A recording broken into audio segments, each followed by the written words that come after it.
bersyukur bisa beribadah bersama dengan keluarga dan seluruh peserta KTA lainnya.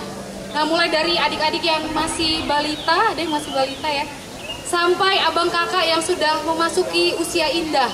Kita bersyukur kita bersama-sama bisa berkumpul, bersekutu. Dan saat ini kita mau mengekspresikan kasih sayang terhadap satu sama lain. Kita akan menyanyikan lagu Ku Kasihi Kau dengan Kasih Tuhan sebanyak 3 kali.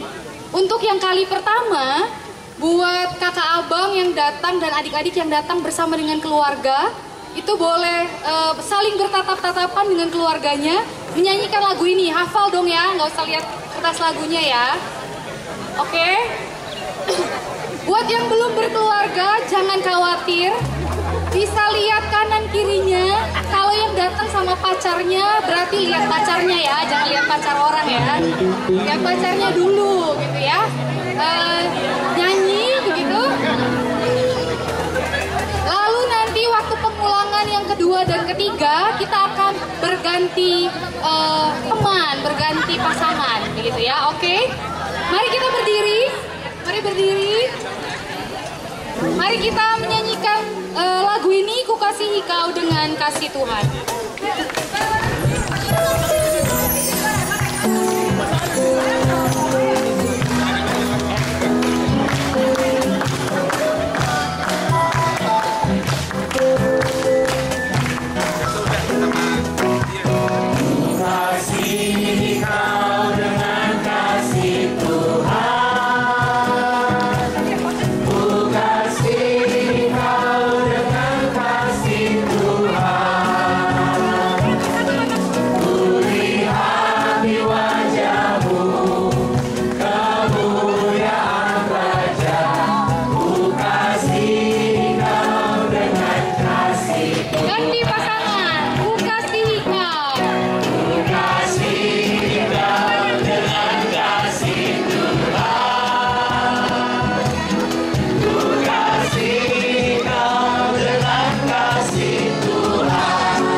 Kita dari Mazmur 19. Mari kita membaca Mazmur 19 ayat 2 sampai ayat 7 bersama-sama. Mazmur 19 ayat 2 sampai ayat 7. Sudah dapat ya? Kita baca bersama. Mazmur 19 ayat 2 sampai 7, 1, 2, 3. Langit menceritakan kemuliaan Allah, dan cakrawala memberitakan pekerjaan tangannya. Hari meneruskan berita itu kepada hari, dan malam menyampaikan pengetahuan itu kepada malam. Tidak ada berita dan tidak ada kata, suara mereka tidak terdengar. Tetapi gema mereka terpecah ke seluruh dunia, dan perkataan mereka sampai ke ujung bumi. Ia memasang kemah di langit untuk matahari, yang keluar bagaikan pengantin laki-laki yang keluar dari kapal. Ia bagaikan pahlawan yang hendak melakukan perjalanan. Dari ujung langit ia terbit, dan ia beredar sampai ke ujung yang lain. Tidak ada yang terlindung dari panas sinarnya.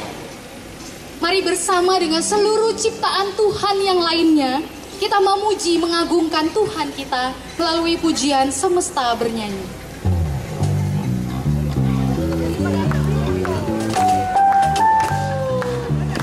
Teman-teman yang mau berekspresi dengan lagu ini dipersilakan ya.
Ya Tuhan Allah pencipta langit dan bumi dan segala yang ada di dalamnya termasuk kami. Kepada Engkau pada pagi hari ini kami menaikkan puji-pujian kami ya Tuhan. Kami bersyukur karena kami diciptakan menurut gambar dan rupa-Mu. Dan kami bersyukur pada pagi hari ini bersama dengan ciptaan-Mu yang lainnya. Kami diperkenan untuk datang menghadap hadirat Engkau, menaikkan puji, sembah, syukur kami.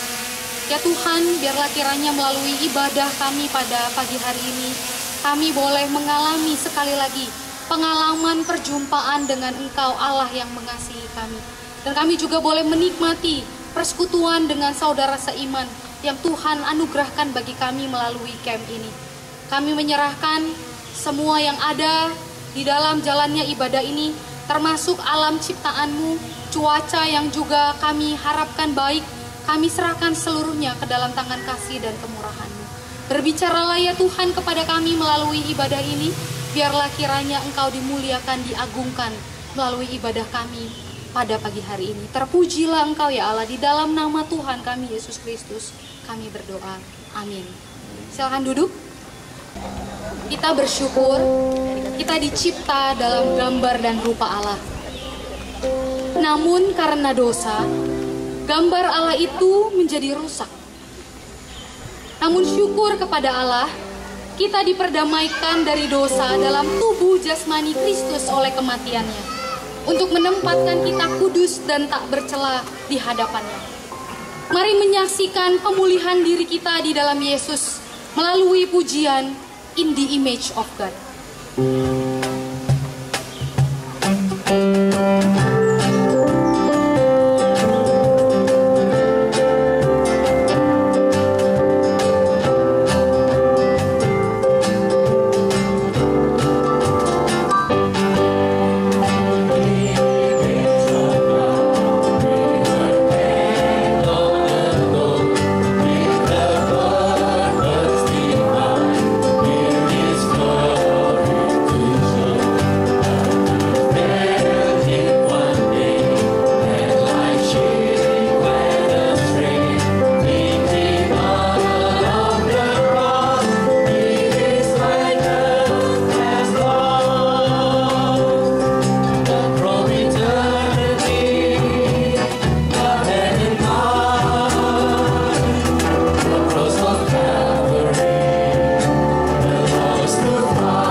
Untuk berdiri, mari sebagai umat tebusan Allah, kita menaikkan penyembahan kita kepada Allah melalui pujian Haleluya to the Lamb.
Saat ini kita akan mendengarkan sharing yang akan disampaikan oleh Bang Amsa dan keluarga.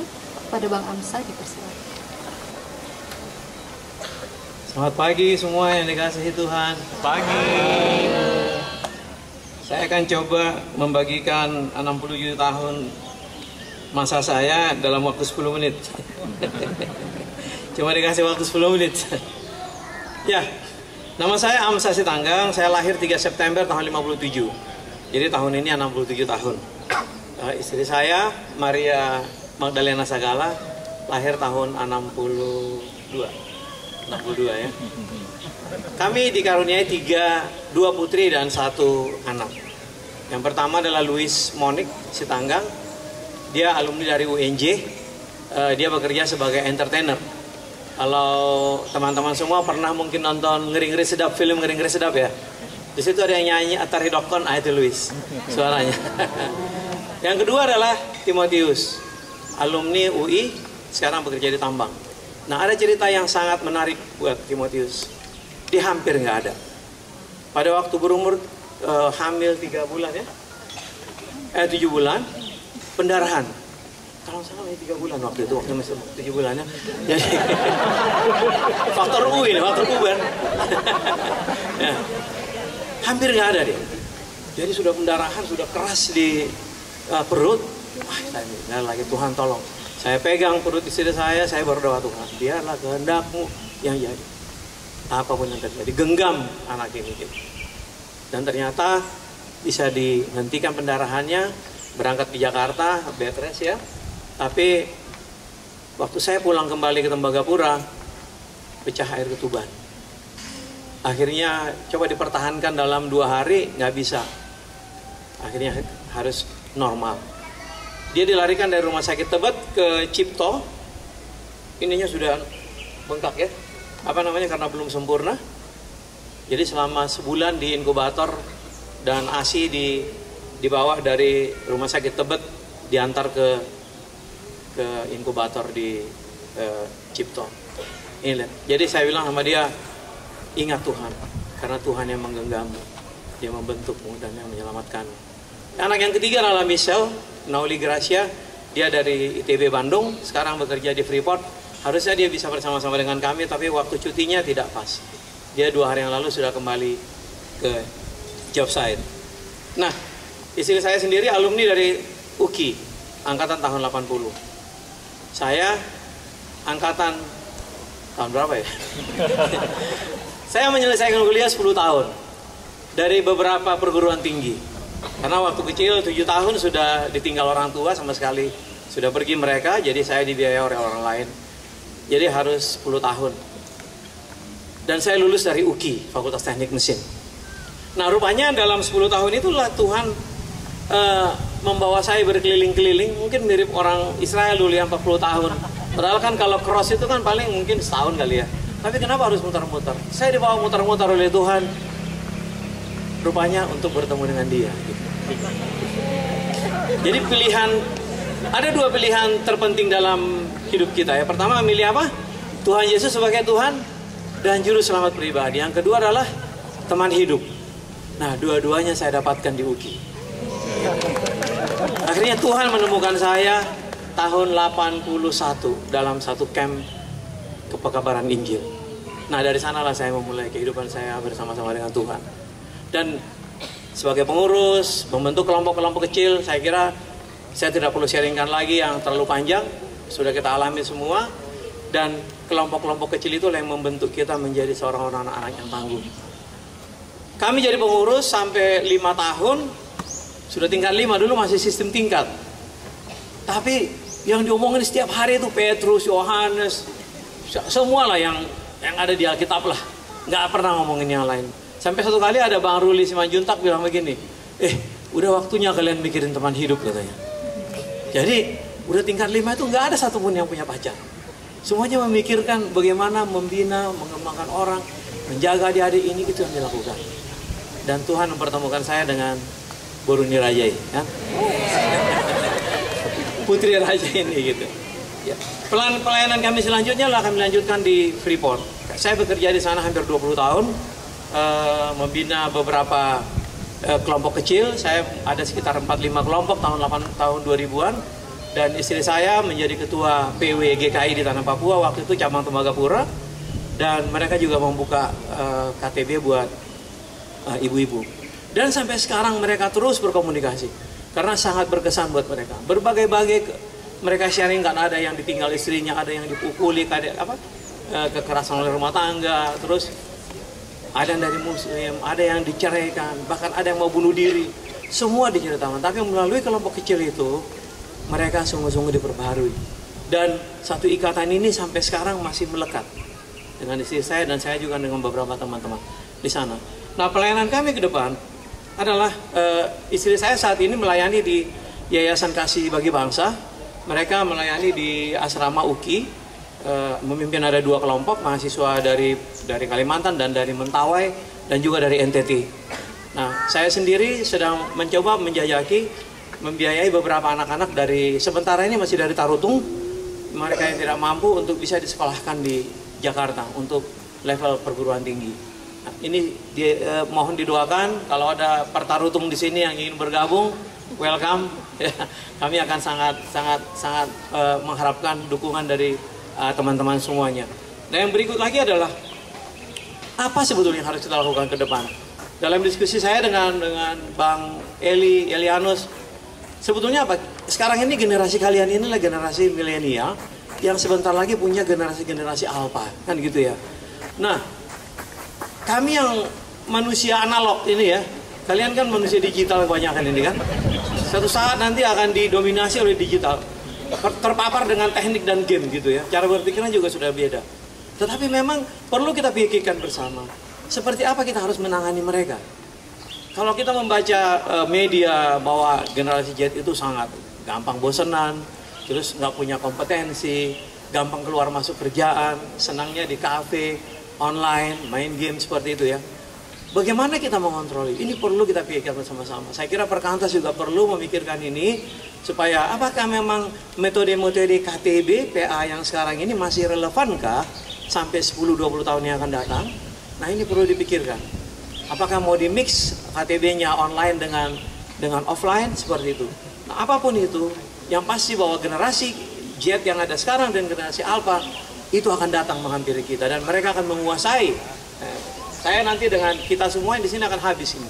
Ya, saya 67 ya, syukur-syukur masih bisa seperti Pak Hari ya. 81 tahun masih sehat, masih bisa jalan 7 km sehari. Tetapi kalau kami mungkin kita kebanyakan makan junk food ini, apakah masih bisa seperti beliau? Saya tidak tahu. Ya, itu adalah bagian daripada yang sangat penting kita pikirkan. Dan yang terakhir adalah tantangan pelayanan yang begitu luar biasa yang ada di depan kita, bukan saja dari luar, tetapi juga dari dalam. Ini akan menjadi satu pergumulan yang sangat luar biasa. Kami berdoa, karena saya cuma dikasih waktu 10 menit, kami berdoa, kiranya kita semua boleh terus maju. Walaupun kita sudah tua, tidak ada waktu yang akan bisa kita lepaskan begitu saja. Baiklah yang tua membagikan pengalamannya kepada yang muda.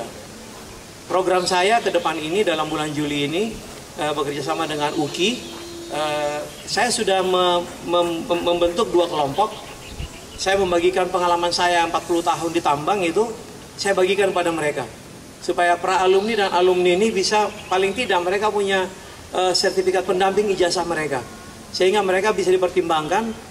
Ya kalau dari swasta kan kadang-kadang CV-nya dikirim, pasti yang dari negeri dulu yang dilihat oleh mereka. Itu fakta di lapangan, itu fakta.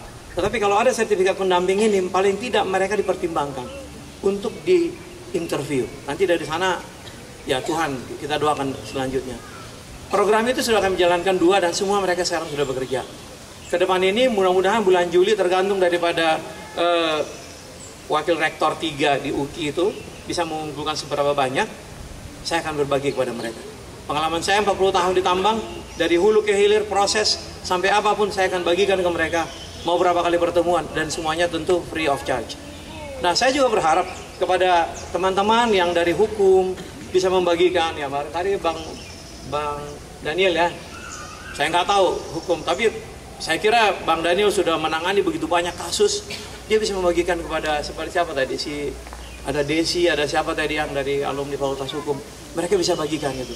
Dan demikian juga dari accounting, dari sipil, dari orang geotek, dari apapun itu, kita bisa membagikan ke mereka. Karena salah satu kekurangan daripada generasi yang sekarang adalah kompetensi. Mereka sangat lack of kompetensi.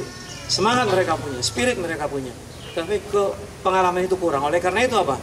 Satu hal yang bisa mereka lewati dari kami adalah kami lebih dulu daripada generasi sekarang, sehingga kami lebih banyak pengalaman dari mereka. Nah, pengalaman yang ada inilah yang kami mau bagikan kepada mereka. Nah, perkantas kalau mau ada di antara teman-teman kita ini atau peralumni yang ada di kampus-kampus lain bisa dikumpulkan juga, saya siap datang. Mau diadakan di mana? Mau di pintu air kah atau di mana? Kumpulkan mereka, saya bisa berbagi. Ya Bang Elia, ya. Nah, tahun 80-an itu, di mana kita baru-baru bertobat, banyak sekali saya membuat lagu. Nanti salah satu kami mau nyanyikan, gitu ya. Nah, tapi kegagalannya begitu masuk di tambang di Freeport, satu lagu pun gak ada yang tercipta. Itulah bagian daripada kegagalan itu. Jadi apakah kita diganggu mesin-mesin ini di tambang bawah tanah yang begitu gelap, sehingga pikiran pun buntu begitu ya. Jadi, aduh ini ada apa nih? Ya puji Tuhan, saya tahun 2008 akhirnya keluar, saya pindah ke Australia, terus kembali ke Jakarta, dan kembali membuat lagu.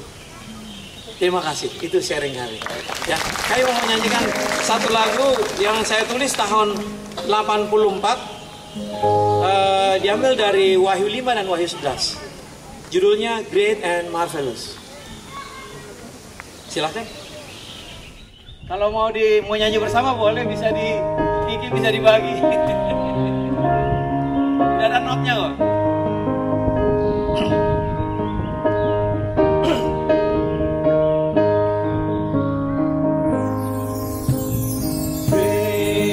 And marvelous are your deeds, O God Almighty. Just and true are your ways, King of the ages.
Terima kasih. Kita akan berdoa bagi keluarga Bang Amsa kepada Bang Eli. Teman-teman, kita berdoa untuk keluarga Bang Amsa. Apa yang disaksikan kiranya sampai akhir hidup dia boleh bersama dengan keluarga menikmati ini. Dan tidak secara kebetulan memang kita sudah mendoakan dalam berbagai kesempatan disampaikan oleh alumni-alumni Madya dan junior ya beberapa tahun yang lalu. Tapi kita menggumuli bagaimana yang senior yang seperti Bang Amsa membagikan apa yang mereka alami sejak awal, walaupun ceritanya belum selesai. Jadi kalau teman-teman mau berinteraksi nanti dengan keluarga Abang ini, silakan selama ada di sini, bahkan nanti seterusnya. Kita berdoa untuk itu. Yang kedua, kita berdoa juga untuk keluarga Bang Damanik. Ya, menjelang KTA ini ada 2 keluarga yang kehilangan anggota keluarga. Yang pertama keluarganya Bang Damanik, kemarin Papa meninggal di Papua ya Bang ya. Lalu Kak Alisa yang biasanya fotografer kita, ini kemarin pagi mereka udah sampai di sini, dibawa diantar lagi ke Jakarta karena pagi-pagi papanya juga meninggal. Nah, ini mengingatkan kita betapa rapuhnya kita dan betapa terbatasnya hidup kita, dan kita nggak bisa duga. Makanya selagi kita hidup, mari kita menikmati bagaimana Tuhan memulihkan dan membangun kita terus untuk sebuah misinya. Mari kita berdoa. Ya Tuhan, kami bersyukur pagi hari ini kami boleh menikmati kehadiran-Mu di tengah-tengah kami melalui kesaksian anak-anak-Mu yang telah Engkau panggil, mengenal Engkau, bertumbuh di dalam Engkau dan berkarya di dalam Engkau sampai akhir hidup mereka. Dan itulah yang kami saksikan dari salah satu alumni senior yang berbagi hidup tentang kehidupan pribadi di masa kuliah, kehidupan untuk awal-awal keluarga dan juga karir mereka, keluarga Bang Amsa Setanggang. Kami bersyukur untuk Bang Amsa, Kak Maria dan 3 anak mereka, Louis, Timothy dan juga Michelle, boleh mendengar kisah Tuhan melalui kehidupan keluarga ini pada pagi hari ini. Kami bersyukur karena bukan kuat gagahnya mereka, tetapi karena Engkau yang telah menyelamatkan keluarga ini. Engkau telah memanggil keluarga ini dan membawa di dalam satu persekutuan, bertumbuh mengenal Engkau, sehingga dari sana mereka melayani Tuhan hingga saat ini, bahkan sampai akhir hidup mereka. Bapa di surga, kami berdoa, Tuhan berkatilah keluarga Bang Amsa, supaya apa yang telah dibagikan ini akan menjadi satu hal yang menjadi berkat khusus bagi kami, dan khususnya beban-beban yang dirindukan dibagikan bagi kami pagi hari ini. Ini menjadi satu kerinduan kami bersama. Apa yang dialami oleh para alumni senior menjadi bagian yang bisa bermanfaat bagi generasi alumni-alumni muda dan keluarga mereka di zaman ini. Tuhan, hidup akan berakhir dan kami tidak tahu kapan hal itu menjemput. Tetapi yang kami tahu dan kami yakini, selagi kami ada, maka Tuhan punya tujuan supaya rencana-rencana-Mu sungguh-sungguh tergenapi di dalam hidup kami, baik untuk semakin mengenal-Mu dan juga menjadi berkat bagi orang-orang yang Tuhan pertemukan dalam hidup kami. Dan itulah yang kami rindukan boleh terjadi di keluarga hamba-Mu ini. Itu juga yang menjadi kerinduannya untuk berbagi hidup bagi komunitas alumni di berbagai generasi. Tuhan, tolonglah supaya di masa-masa yang akan datang, dengan berbagai sarana apa yang telah dibagikan, itu sungguh-sungguh terwujud dan menjadi berkat melimpah atas kami semua. Di dalam segala keterbatasan, waktu, tenaga dan apapun itu, ada satu pribadi yang sanggup mendorong kami untuk bisa mengkonkretkan hal-hal yang Tuhan rencanakan di dalam kehidupan kami berkomunitas. Baik alumni senior, alumni media dan alumni junior, bahkan generasi-generasi anak-anak kami, cucu-cucu yang Tuhan percayakan kepada kami saat ini. Tuhan tolong supaya kami bisa bergandengan tangan untuk melihat masa depan generasi ini. Penting kami bawa berjumpa dengan Tuhan dan mengalami satu pengenalan yang semakin dalam, sehingga dari sana ada kecintaan untuk melayani Tuhan seperti para alumni yang sudah senior ini. Bapa di surga, terima kasih. Dalam anugerah-Mu lah kami serahkan keluarga Bang Amsal ke dalam tangan Tuhan. Kakak Louis, Timothy dan juga Michelle, kiranya keluarga ini akan terus dipegang oleh Tuhan dan dipakai oleh Tuhan di dalam dunia pekerjaan dan pelayanan mereka masing-masing, untuk menjadi orang-orang yang menolong orang-orang khususnya dari masyarakat Tarutung, dan mungkin nanti akan berkembang ke daerah-daerah lain.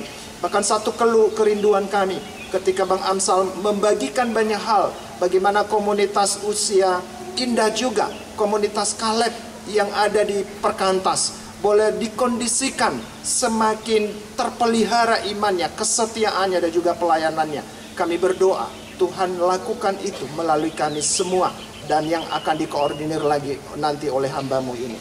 Bapa di surga, kami juga dalam kesempatan ini berdoa untuk keluarga Bang Damani yang kami mendengar beberapa hari yang lalu mendekat KTA.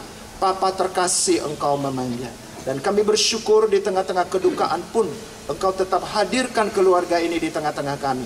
Kami berdoa untuk Bang Damani, istri dan anak-anak dan keluarga besar, khususnya dengan ibu kami yang ditinggal oleh Papa yang terkasih. Kiranya Tuhan kuatkan, Tuhan hiburkan, dan Tuhan anugerahkan satu kenangan-kenangan indah untuk bisa diteruskan oleh ibu dan keluarga Bang Damani dan semua keluarga besar mereka.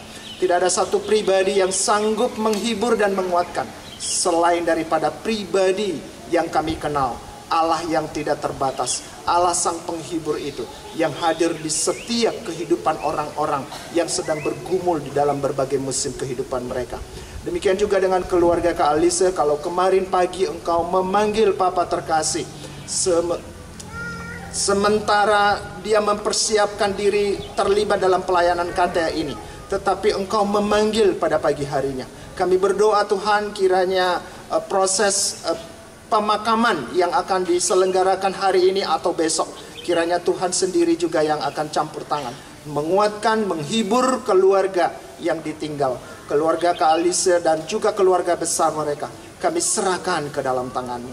Terima kasih Tuhan. Khususnya kami berdoa untuk seluruh juga peserta KTA ini yang dalam kondisi kurang sehat. Kami mohon Tuhan, Engkau jamah, Engkau sembuhkan dengan berbagi kelemahan tubuh. Banyak peserta yang terganggu kesehatannya, Tuhan tolong supaya Engkau sembuhkan saat ini juga. Sehingga dalam hari dan jam-jam ke depan KTA ini, kami boleh menikmati maksimal apa yang Tuhan siapkan dengan kehadiran-Mu dan melalui sarana pelayanan yang Tuhan berikan bagi kami. Terima kasih Tuhan, berkati kami dan pimpin kami untuk terus menikmati ibadah ini. Dan di saat sebentar lagi kami juga akan mendengarkan kebenaran firman-Mu. Terpuji nama-Mu ya Bapa, di dalam nama Tuhan Yesus Kristus kami berdoa. Menyerahkan keluarga Bang Amsa, menyerahkan keluarga Bang Damani, Kak Alisa dan keluarga kami semua yang ada di tempat ini, di dalam anugerah Tuhan. Amin. Terima kasih Bang Amsa dan keluarga untuk sharingnya. Kita akan mendengarkan kebenaran firman Tuhan yang akan disampaikan oleh Pendeta Riko. Mari menyiapkan hati, mendengarkan kebenaran firman-Nya dengan menaikkan pujian firman-Mu pelita.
Tuhan, kami bersyukur karena anugerah yang Kau berikan. Kau mendengar doa kami, memberikan cuaca yang tetap tidak hujan sampai dengan saat ini. Kami memohon pertolongan Roh Kudus supaya di tengah-tengah alam terbuka dengan semua distraction yang bisa saja mengganggu kami minta supaya Roh Kudus mengcapture hati kami sehingga kami betul mengalami encounter with you, perjumpaan dengan Tuhan. Pakailah hamba-Mu, jadikan saluran berkat saja. Dalam nama Kristus kami memohon. Amin.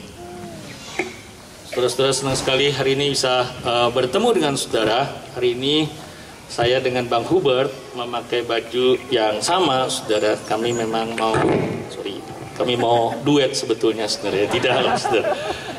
Entah bagaimana tiba-tiba kami satu roh pagi ini. Saya tadi pagi pikir mau pakai batik, saudara, tapi kemudian karena ingat bahwa sama anak-anak pakai batik jadi nanti kelihatan ketuaan begitu ya. Saya pilih baju yang ini, ternyata kemudian bisa sama kami. Mungkin karena pembagian dari panti asuhan. Enggak lah Bang ya. Bukan karena ya. Baik saudara, ibadah seperti ini memang betul-betul tidak mudah saudara. Walaupun setiap 1 bulan 1 kali kami di gereja mengadakan intergeneration service di minggu pertama tiap bulan. Tapi saudara, saya berharap begini, saya bisa tetap nanti masuk ke anak-anak remaja atau ke teman-teman sekolah minggu. Dan harapan saya, kalau seandainya adik-adik ngantuk begitu atau bosan, tadi ada yang sudah mulai berprotes begitu ya, udah selesai mah kebaktiannya ya saudara. Jadi saya harap saudara kita bisa bertahan sedikit. Pernah memang waktu yang lalu saya tadi ketemu dengan Kak Yunika. Kak Yunika tinggal deketan dengan Kak Ami. Kak Ami juga dulu di Perkantas, saudara, cuma zaman dulu banget gitu ya. Saya pernah dites setelah latihan mengajar sekolah minggu waktu itu di dekat Rumah Sakit Persahabatan. Saya di antara teman-teman gereja di situ, kemudian kami ada Sabtu Gembira, lalu saya ikut pelatihan sekolah minggu, tapi tes pertamanya KKR anak di Kebaktian Padang seperti ini. Bayangin saudara ya, itu sesuatu yang sangat tidak mudah. Kami pelatihnya atau trainernya kami untuk sekolah minggu bilang gini, Rick, inget ya, anak kalau batita itu cuma tahan 10 menit kamu cerita. Kalau di bawah 12 tahun, oke lah begitu ya, 20 menit. Terus saya KKR 55 menit, saudara ya. Tapi bersyukur sih, anak-anak mulutnya sampai nganga begitu ya, saudara ya. Tapi senang, saudara. Kami besar, saya khususnya besar di keluarga PSK, anaknya Perkantas. Pertama kali kami diasuh oleh Perkantas waktu saya ketua panitia retreat, ya mengadakan retreat di sini, saudara ya. Jadi saya mendapat panggilan menjadi full timer juga di sini. Bang almarhum Bang Apul dulu yang menjadi pembicaranya, saudara. Saya nekat ketemu dengan Ibu Radius Prawiro, pemilik dari Kinasi. Kami kumpulin uang, anak sekolah Kristen sekarang enak dah, saudara ya. Karena kalau mau retreat, ya dananya dapat dari sekolah. Dulu saya ketua seksi kerohanian di sekolah, ya dananya cari sendiri, saudara ya. Lalu dengan nekat bikin retreat di sini. Saudara, sampai terakhir masih kurang 600.000 waktu itu ya, tahun 86, saudara. Enggak ada uangnya, saudara. Sampai selesai saya tanda tangan di kantor itu, saudara, bahwa 1 bulan saya mesti ganti uangnya atau saya mesti cukupin. Wah, kami cari dana, jual koran, kumpulin koran bekas, putar film, nggak dapat dana. Sampai akhirnya kemudian saya bilang begini, Tuhan, kalau Tuhan buat mujizat, tanggal sekian tercukupi 600.000 untuk bayar hutang Kinasi, saya jadi hamba Tuhan. Saya sharing sama mentor saya waktu itu, Bang Richard Huta Barat. Bang Richard bilang, Rick, lu memang Cina, tetap Cina ya, gitu. Lu jual diri lu buat Tuhan, beli 600.000. Saudara, saya nggak pikir begitu sih, saudara ya. Tapi ajaib, memang ketua OSIS kami punya orang tua. Hari terakhir Kami satu KTB, saudara, dibina dulu. Saya ketua OSIS dan beberapa rekan. Tapi yang membawa saya ketua Bang Richard memperkenalkan saya dengan Kristus, sekarang menjadi Muslim, saudara ya. Tapi kami 6 orang, saya diperkenalkan oleh seorang yang kemudian sekarang convert, saudara. Tapi 6 orang kami KTB dengan setia, 3 laki-laki, anak SMA, dari kelas 1 sampai kelas 3, dibina, saya dibina oleh Kak Esther pernah, Bang Polus Semarang pernah, oleh Karya tentu saja, Karya Pasar Ibu, Donda Panggabean, dan seterusnya, saudara ya, dalam 3 tahun itu. Saya nggak tahu, ikut hari ini, kali ini? Tidak ikut ya. Saudara, Bang Richard, begini Rick, kalau kamu memang Tuhan panggil, ada nggak ada, ya udah jadi hamba Tuhan. Tandanya apa? Baca Alkitab tiap hari, ya kamu ya selalu pengen mengabarkan Injil. Saya bilang, Bang, apa nggak cukup? Kami punya persekutuan dulu, Bang Richard, Bang Ridwan, Kuta Barat, jumlahnya kira-kira 30 orang. Persekutuan Doa Penyembahan Hosana. Kami punya komitmen, ditulis dari komitmennya. Dalam 1 minggu mesti menginjili berapa orang. Bertobat nggak bertobat itu urusan lain. Tadi dari 30 orang itu cuma 2 yang tidak sekolah teologi. 28 sekolah teologi. Berapa sudah almarhum sekarang, saudara ya. Jadi militan sekali waktu itu memang kami dibina, saudara. Nah, Tuhan begitu ajaibnya, di hari terakhir mesti bayar hutang. Ketua OSIS kami itu anaknya pejabat Pertamina, saudara. Dia tiba-tiba bilang sama anaknya begini, Papa ini mau kasih sesuatu buat sekolahmu. Buat apa ya kak? Begitu. Kasih aja buat aku pak gitu. Nanti kemudian dikasih buat sekolah kami masih punya hutang untuk ini, saudara. Dan Tuhan lunaskan.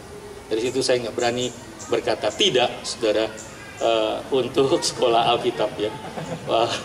Walaupun kelas 3 itu ya diusir sama papa saya karena saya mengambil keputusan. Papa saya dikecewakan sama orang Kristen, saudara. Dia bangkrut karena ditipu sama kawannya yang Kristen. Anaknya kemudian bilang, Pak, ya saya bilang saya mau sekolah Alkitab, mau jadi pendeta. Jadi pendeta keluar dari rumah dan jangan sebut lagi aku papa begitu ya. Nggak akan 1 sen pun keluar uang dari papa untuk sekolah. Saudara, saya dibiayai sekolah di I3. Adik saya menikah juga dengan adik saya punya bere Sembiring, saudara, dia menikah dengan orang Ginting, jadi masih keluarga lah kita pokoknya. Dan by the way, lagu-lagu saudara-saudara perkantas sekali ya rupanya ya. Dan saya senang saudara itu mengingatkan pada masa lalu. Kesaksian-kesaksian begitu penting karena buat saya, saudara, kesaksian adalah tugu peringatan. Saudara ingat waktu bangsa Israel menyeberang Sungai Yordan, kemudian Tuhan bilang kepada Yosua, bangunlah tugu 12 batu dari tengah-tengah Sungai Yordan itu, supaya nanti ketika anak-anakmu bertanya, apa itu maksudnya, maka kau bisa menceritakan kebesaran Allah. Saudara bayangkan kalau semalam Elia tanya, Tuhan, atau Elia bilang bahwa I'm the only one left. Saudara, sebetulnya 40 tahun di padang gurun, there are only 2 left. There are only 2, saudara, yang tinggal, Kaleb dan Joshua. Saudara, apakah mereka tidak cukup mengalami mujizat Tuhan? Saudara, berulang-ulang mujizat di zaman Musa, termasuk Musa sekalipun tidak masuk ke tanah Kanaan. Tapi 2 orang ini setia, Kaleb dan Joshua. Dan Kaleb bisa berkata, tadi disebut dalam doa oleh Pak Eli, bahwa sampai umur 80 tahun aku siap perang. Dan kalau bangsa Yehuda, kalau saudara selidiki kitab Hakim-Hakim ya saudara, waktu mau maju perang setelah Yosua mati, mereka ajak Simeon. Kaleb tidak. Kami perang, kami maju berperang. Demi apa? Demi mentaati firman Tuhan. Saudara, kesaksian-kesaksian di Alkitab itu menunjukkan bahwa memang kita manusia berdosa yang alami anugerah Tuhan saja. Jadi biarlah saudara kesaksian kita nyata, bukan cuma di tengah-tengah persekutuan seperti ini, tapi tiap-tiap hari. Biarlah keluarga kita menjadi keluarga yang grace-based family. Sering-seringlah cerita kepada anak-anak saudara bahwa, Nat, dulu papa pernah dipecat. Mama stres, papa lebih stres lagi. Tapi karena anugerah Tuhan, kami bisa lewati sama-sama. Nah, dulu kamu pernah sakit. Mama khawatir sekali, tengah malam mesti ke ICU. Tapi Tuhan yang tolong kamu selamat sampai hari ini. Saudara, keluarga kita biarlah menjadi keluarga yang grace-based family. Nah, itu dulu saudara, kalau kita nggak ngomong soal Adam, soal akhirnya. Banyak anak-anak ya, karena itu nanti saya pikir begini aja, kita banyak kuis buat anak-anak remaja juga lah ya. Saya pengen kuis yang pertama dari Bapak Ibu dulu dah, yang kemarin tidak gabung dengan remaja dan anak-anak. Kalau boleh satu kalimat, apa yang saudara bisa simpulkan dari kisah Elia yang diurai oleh Dr. Yusak semalam, oleh Prof. Yusak semalam? Ada yang mau jawab? Depresi, satu kata. Oke. Why? Mengapa depresi?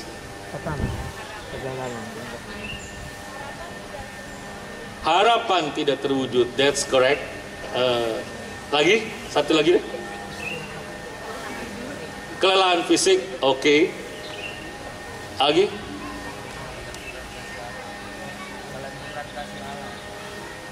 Apa kasih Allah? Kelenturan kasih Allah. Oke. Saudara, kalau saya boleh simpulkan, walaupun saya ikutinya sedikit saudara ya, tapi dalam satu kalimat, apa yang diuraikan adalah don't put God in the box. Jangan taruh Tuhan di dalam kotak pikiran kita, saudara. Elia dari Gunung Karmel ke Gunung Horeb, dia mampir ke Yizreel, betul ya saudara ya? Yizreel itu ibu kota.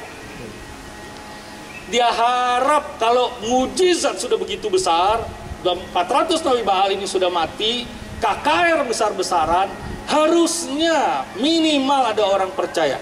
Tidak ada. Yang kedua, saudara, jadi kita harap kalau ada mujizat orang bertobat, orang percaya Tuhan. But God ternyata tidak bisa masuk dalam box otaknya kita. Yang kedua, saudara, dia di Gunung Horeb. Saudara tahu nama lain Gunung Horeb apa? Quiz. Nama lain Gunung Horeb. Oh, saya kira. Gunung Horeb apa, saudara? Sinai. Oke, boleh duduk di situ dan nanti saya bantu duduk di kursi putih. Saudara, Gunung Horeb itu Gunung Sinai. Saudara tahu mengapa Tuhan buat mujizat di Gunung Horeb itu dengan pertama-tama apa? Angin, gempa, dan api, saudara ya. Itu melambangkan kehadiran Tuhan. Agree? Setuju ya, saudara? Bahwa di Gunung Sinai ada gempa waktu Musa naik ke Gunung Sinai. Di Gunung Sinai, saudara, juga terjadi hal-hal yang begitu mengherankan sebetulnya. Dan orang Israel begitu ketakutan. Tapi Elia ditaruh di dalam gua oleh Tuhan. Dilindungi oleh Tuhan. Ingat saudara, hadirat Tuhan itu, waktu Musa minta hadirat Tuhan, dia bisa melihat Tuhan. Tuhan menutupi Musa, menudungi Musa, dan Musa hanya lihat belakangnya Tuhan. Artinya tidak ada orang saudara yang bisa melihat Tuhan. Tuhan hadir dalam api, Tuhan hadir dalam angin, Tuhan hadir dalam gempa. Tapi aneh, Tuhan itu yang Elia tahu harusnya hadir di situ, itu box pikirannya Elia, Tuhan tidak hadir. Tuhan hadirnya di keluarlah Elia. Lalu Tuhan membisikkan kalimat dengan angin yang sepoi-sepoi. Tuhan tidak bisa kita masukkan in the box. Kita pinginnya begini, Tuhan, kalau aku sudah melayani Tuhan, harusnya doaku dijawab dong Tuhan. Tuhan, kalau aku begitu setia berdoa, harusnya jodoh ya datang dong Tuhan. Tapi kok nggak ada datang Tuhan? Tuhan, kalau aku sudah begitu setia mengikut Engkau, harusnya begini dong Tuhan. Tidak. Tuhan selalu out of the box. Saudara, apa yang membuat Elia depresi? Saudara, Tuhan begitu baik tadi ya. Tuhan itu memberikan kasih karunia-Nya. Tuhan kasih Elia makan 2 kali. Siapa cooknya? Siapa chefnya? Malaikat. Siapa yang bisa nandingin malaikat masak, saudara ya? Betul toh, saudara? Malaikat yang kasih roti buat dia. Ikut lomba chef mana pun pasti menang lah, saudara. Malaikat, betul kan ya? Tuhan tahu kok, saudara. dan Tuhan kemudian bawa Elia. Tapi menurut saya penyebab Elia depresi karena dia sekali lagi menaruh Tuhan in the box. Apa saudara yang paling utama? Dia membandingkan dirinya dengan Obadya. Saudara, kita luput seringkali ada satu nabi lain di dalam kitab suci yang sejaman dengan Elia, namanya Obadya. Obadya ini mengaku nabi. Obadya ini menyingkirkan makanan untuk sekian banyak nabi. Tapi kemudian, saudara, dia tetap tinggal di istana. Elia berkata begini, Tuhan, aku yang menjaga integritas. Aku yang berjuang melawan semua penjahat yang melawan Tuhan ini. Tapi kenapa Obadya selamat? Aku dikejar-kejar sama si ibu negara, begitu saudara ya. Kenapa aku yang mau dibunuh? Kenapa aku dikejar-kejar? Kenapa aku? Itu loh, dia yang baik-baik saja dekat istana, yang tidak secara serius berjuang seperti aku. Nah, Elia depresi. He put God in the box. Saudara, tapi Tuhan baik ya. Tuhan baik, Tuhan tetap kasih tugas kepada Elia. Tugasnya juga out of the box. Ngapain? Melantik siapa jadi raja? Yehu jadi raja. Orang percaya nggak? Saudara, waktu saya sekarang di Greenfield, saya bertanya sama Tuhan, Tuhan bener nggak dari Singapura ini ke Greenfield? Karena saya udah pindah pelayanan di JKY sendiri, saudara, sudah 6 kali gitu. Pertama di Greenfield 2 tahun, kemudian di Puri cuma 3 bulan, Telukong 4 tahun, Sunter 10 tahun. Saya pergi ke Amerika, lalu kemudian selesai studi ke Makassar 7 tahun, lalu Singapura 2,5 tahun. God, what happened? Saya ini nggak dipakai di mana-mana begitu ya? Atau saya memang dipakai di mana-mana sehingga di mana saja bisa begitu. Ada satu teman bilang gini, Koh, lu nggak usah khawatir lah Koh, lu di GKY ini wild card. Maksud lo, kalau wild card itu artinya nggak lolos seleksi, kemudian dapat wild card gitu ya. Oh maksud gue joker, kok joker gitu ya saudara. Saudara, jadi tiap kali gereja ada ribut, saya ditempatkan kira-kira begitu ya saudara. Kemudian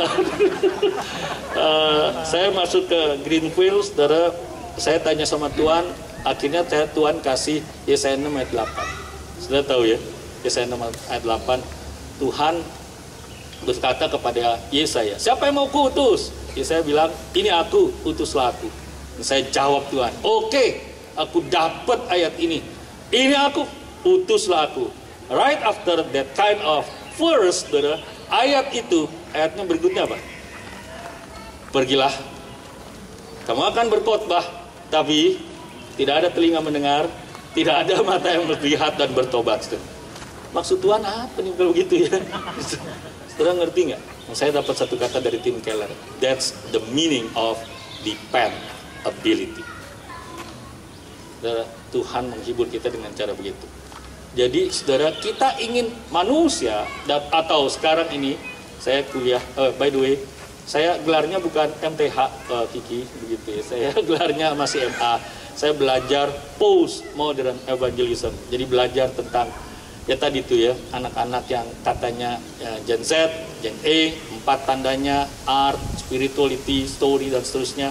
Saudara, saya mendalami itu dan kemudian saudara saya memang menemukan bahwa begini saudara, orang hidup itu pengen independen, pengen bebas. Tapi menarik sekali, saudara, Alkitab kita, mengapa kita percaya Alkitab? Kali tidak, kita punya pre-assumption bahwa ada yang namanya pencipta. Dengan kita tahu, saudara, bahwa ada pencipta, maka kita tahu kita ini makhluk ciptaan, kita tidak bisa independen. Kita semata-mata dependent upon Him. Dengan itu kita masuk ke Adam deh, nanti ceritanya ngalor ngidul nih, saudara. Adam, oke. Ini kan tanya jawab deh saudara ya. Saudara mau tanya apa tentang Adam by the way ya? Karena Kejadian 1 sampai dengan pasal 3. Oke, saya mulai deh saudara ya. Saudara, konteks Kejadian, orang Injili kita, saudara, evangelikal percaya bahwa Kejadian itu disusun oleh Musa. Belakangan ada redaksi yang lain, saudara, itu cerita berbeda, saudara ya. Kita nggak diskusikan itu. Tapi, saudara, mari sekarang pakai kacamata Musa untuk melihat mengapa kisah tentang manusia pertama ditulis dengan gambar dan rupa Allah. Sebagai gambar dan rupa Allah, saudara. Saudara, Musa menghadapi bangsa yang 400 tahun mentalnya budak. Saudara bayangkan ya, menghadapi bangsa Indonesia yang 350 tahun bekas jajahan. Mental priayi itu susahnya bukan main diubah, saudara. Di Singapura 2 tahun setengah, saya tidak pernah tuh dengar Lee Hsien Loong naik mobil, wing, tot, gitu, nggak ada, saudara. Menteri nggak ada, saudara. Singapura nggak ada yang begitu, saudara. Saudara, kemarin dulu saya ke RSPAD, mau ketemu dokter Terawan. Kemarin dulu ya mengantar istri saya yang sakit. Saudara, kami bisa ketemu, dan kami udah 3 kali ketemu karena ada beberapa rekan yang cukup dekat dengan dokter Terawan. Saudara, khusus mendampingi saya itu di pavilion Kartika, saudara ya. Jadi tempat para kolonel ke atas itu berobat, ketemunya di Kartika. Begitu saya datang pagi-pagi, saya terkejut, saudara. Di RSPAD di Kartika itu untuk mendaftar, tidak ada langsung orang mendaftar ke loket, semua lewat ajudan. Saya punya ajudan untuk 1 hari gitu ya. Sesudah 1 hari saya bilang sama istri saya, pulang ke rumah, kami bilang, pantesan ya kalau orang udah punya ajudan nggak mau turun lagi gitu. Kami dirawat, istri saya dirawat 5 hari minggu sebelumnya, saudara, oleh dokter Yusuf juga di Siloam. Nah, masalah di saraf, saudara. Kemudian 1 hari di Siloam nggak ada ajudan, saudara ya. Kemana-mana bawa hasil ronsen ya sendiri. Di RSPAD tidak boleh saya bawa ronsen. Makan siang pun hasil ronsen. Makan siang pun ditanya sama ajudan. Bayar pun selalu dia tanya, Pak Pendeta, apakah saya bayar dulu atau Pak Pendeta mau bayar atau tanggung asuransi? Saya bayar. Siap. Pokoknya 2 aja kalimatnya, saudara. Siap, laksanakan, saudara. Itu aja ya. Saudara, saya nggak tahu itu ajudan dari mana, saudara. Tapi miris sekali. Saya siang tidak mau dibelikan makan oleh ajudan itu, saudara, wanita, karena istri saya yang sakit. Saya bilang, saya cari makan sendiri. Saya keluar dari pavilion yang bagus itu, terus saya ke bawah untuk cari makanan.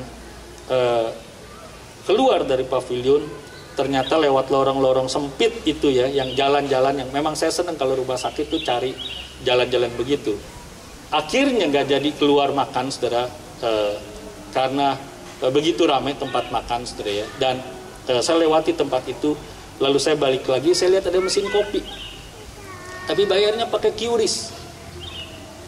Saya capture itu, saudara. Di Indonesia saya belajar, pulang dari Singapura saya belajar capture QRIS, saudara, karena di sana tap saja, bahkan nggak perlu pakai password lagi, saudara.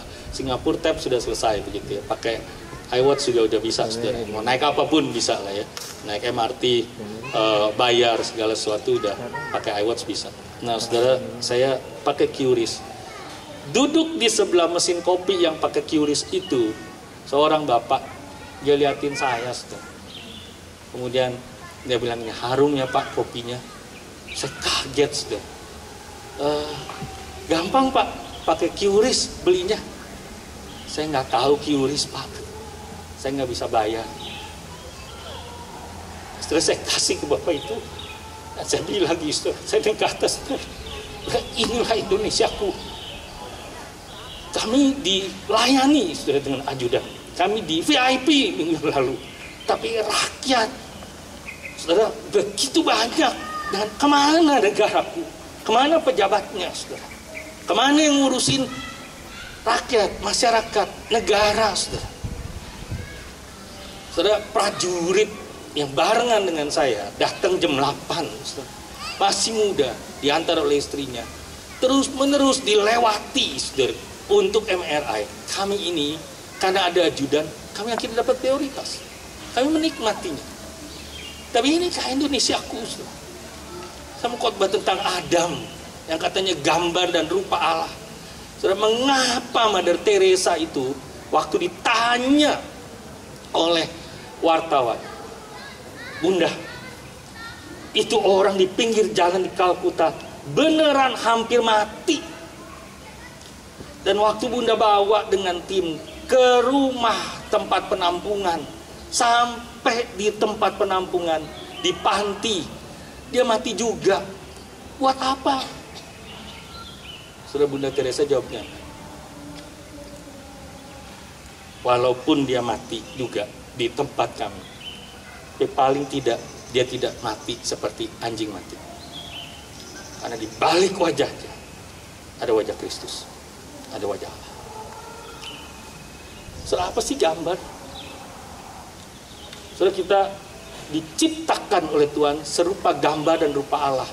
Waktu Musa menuliskan itu dalam rangka bangsa budak ini 400 tahun diindoktrinasi bahwa yang namanya gambar itu cuma Firaun. Firaun adalah representatif Allah, representatif dewa. Sedangkan bangsa Israel itu Hapiru. Ada yang sudah nonton film Prince of Egypt? Anak-anak udah pernah nonton? Udah ya? Tahu lagunya? Yang terkenal apa dari Hapiru? Dari Prince of Egypt. Can you believe? Dari nyanyinya? Ya, Whitney Houston, almarhum, dan Mariah Carey. So dari situ sebut apa bangsa Israel? Hapiru, debu. Jadi ada kasta antara gambar, kemudian kasta berikutnya adalah para dukun, para ahli di istana, lalu kasta yang paling rendah adalah budak. Debu itu kalau dikebas, kilang, bunuh satu, nggak apa-apa, nggak ada artinya itu bangsa budak. Sekarang Musa mau membalikkan semua itu. Musa bilang bahwa kamu ini semuanya diciptakan sebagai gambar dan rupa Allah, bukan cuma Firaun. Karena itu penuhilah bumi dengan gambar dan rupa. Sekarang kuis lagi deh ya. Coba anak-anak. Ada anak-anak di sini. Indonesia terletak berapa derajat bujur timur dan ya, berapa derajat? 95 derajat bujur timur, terus 141 bujur timur. Lintang utara, lintang selatan. Bagaimana caranya orang Mesir menandai tanda ini daerah kekuasaan Firaun? Bagaimana? Saudara pernah nggak jalan ke, sebelum ada jalan tol nih ya, ke Jawa Tengah atau ke Jawa Timur begitu ya, kemudian lihat gambar polisi lagi tunjuk begini? Pernah ya saudara ya? Pernah ya? Dan saya pikir yang bego siapa nih ya begitu ya. Kita yang nyetir ditakut-takutin gambar, begitu begonya sehingga ditakutin gambar aja udah langsung ngerem begitu, nggak mau lewat over limit ya. Atau yang bodoh udahlah nggak usah ngomongin saudara ya. Jadi saudara, gambar itu untuk itu ya. Tapi gambar zaman Firaun itu apa? Anjing. Kalau seandainya mau memberitahu bahwa ini daerah kekuasaanku, diapain?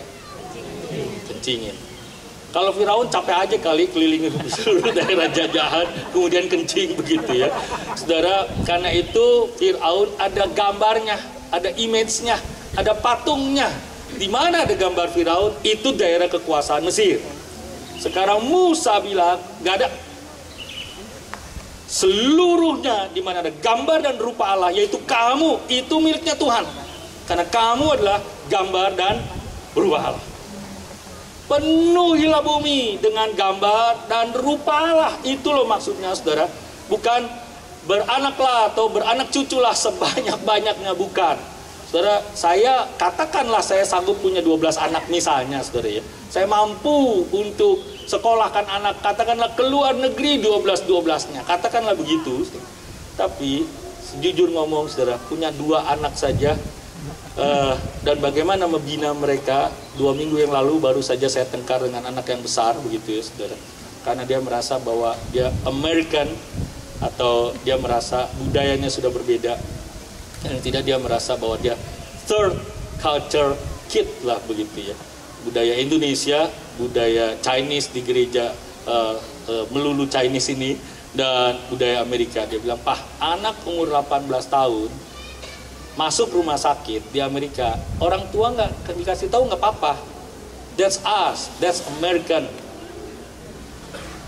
But you have still Asian value," begitu kan, Asian value nih. Jadi kami marah karena punya pacar udah setahun nggak kasih tahu orang tua. That's mine begitu, dan seterusnya. Anak saya besar umur 26 tahun, saudara ya. Tapi kami ribut gara-gara itu dan seterusnya, saudara. Bukan masalah yang lain sih, cuma masalah dianggap apa nih ya. Tetap aja saya otoriter ternyata, saudara. Saudara balik, saudara. Betapa sulitnya menolong anak. Saudara jangan gampang-gampang lah, saudara ya. Mengirim anak ke luar negeri. Anak kami dua-dua umur 14 tahun sudah di Amerika, tinggal dengan host family. Saudara, depresi mereka lewatin, masa-masa yang sangat sulit kami lewatin. Jadi duplikasi gambar dan rupa Allah itu, saudara pikir gampang? Tidak sama sekali. Sama sekali tidak. Jadi kami cuma sanggup, jadi penuhilah bumi itu bukan banyak anak sebanyak-banyaknya, tapi seberapa sanggup kita duplikasi gambar dan rupa Allah. Saudara, balik lagi ke gambar. Kalau begitu, Adam ada gambar dan rupa Allah. Bagaimana saudara kita memahaminya untuk konteks kita sekarang? Saudara, saya ingin mengajak kita melihat begini, bahwa Musa punya tujuan tertentu waktu tuliskan itu. Roh Kudus menginspirasi Musa yang punya tujuan tertentu menuliskan doktrin yang baru untuk bangsa budak ini, tapi juga Roh Kudus memakainya bagi kita sekarang untuk menolong kita menggambarkan bahwa kita ini memang manusia yang paradoks. Pasal 1, saudara, di Kejadian itu menggambarkan betapa mulianya gambar dan rupa Allah, dan itu outline tentang penciptaan. Pasal 2 menggambarkan proses, dan sekaligus Musa menunjukkan kita makhluk yang mulia, tapi pada saat yang sama paradoks, kita ini makhluk yang hina. Kita tercipta, dibuat dari debu saja, mulia. Saudara, bagaimana saudara menggambarkan kemuliaan? By the way, terima kasih tadi dipilihkan Mazmur 19, tapi saya mau berkata begini, saudara. Mazmur 8, Daud berkata begini, "Seindah-indahnya langit dan cakrawala, tetap lebih mulia manusia." Saudara, itu ciptaan Tuhan, itu mahkota ciptaan. By the way lagi, kalau ajak Mazmur, tadi tidak salah, saudara ya, saya senang, betul-betul saya senang. Tapi ajaklah juga ayat pertamanya dibaca, karena Mazmur 51, kalau tidak ada ayat pertama, nggak ada guna. Ayat pertama judulnya apa? Untuk pemimpin biduan. Saudara, dan Daud menuliskan pengakuan dosanya, dan itu menunjukkan bedanya Daud dengan Bill Clinton. Anak saya sekolah di Arkansas, saya pergi, saudara, ke Arkansas, dan ada museum Bill Clinton. Dia tidak sembunyikan di situ kejadian Monica Lewinsky. By the way, tahu nggak ya Bill Clinton? Ya. Ini udah angkatan berapa nih? Apa bedanya Bill Clinton sama Daud? Bill berzina sama Monica, ditanya di depan sidang impeachment, dilihat minimal CNN hari itu dilihat oleh 200 juta pasang mata.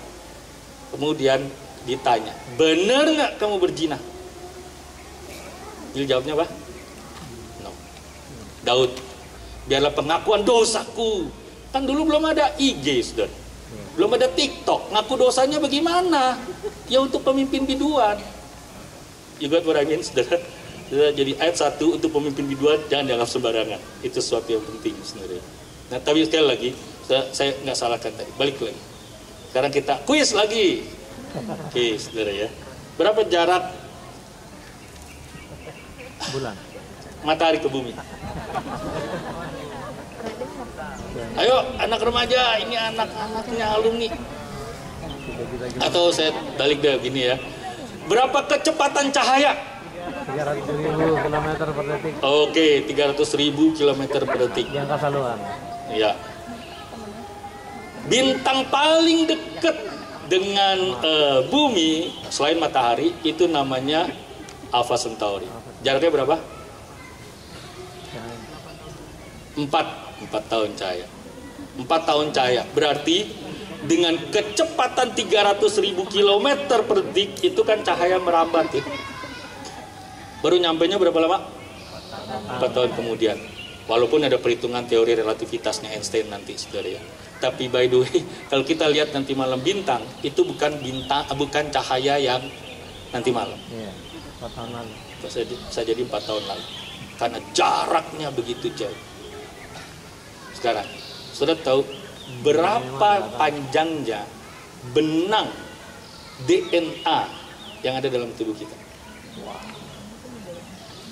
Saudara, saya nggak pinter-pinter amat karena gara baca buku lah, saudara. Jadi saya tahu ini.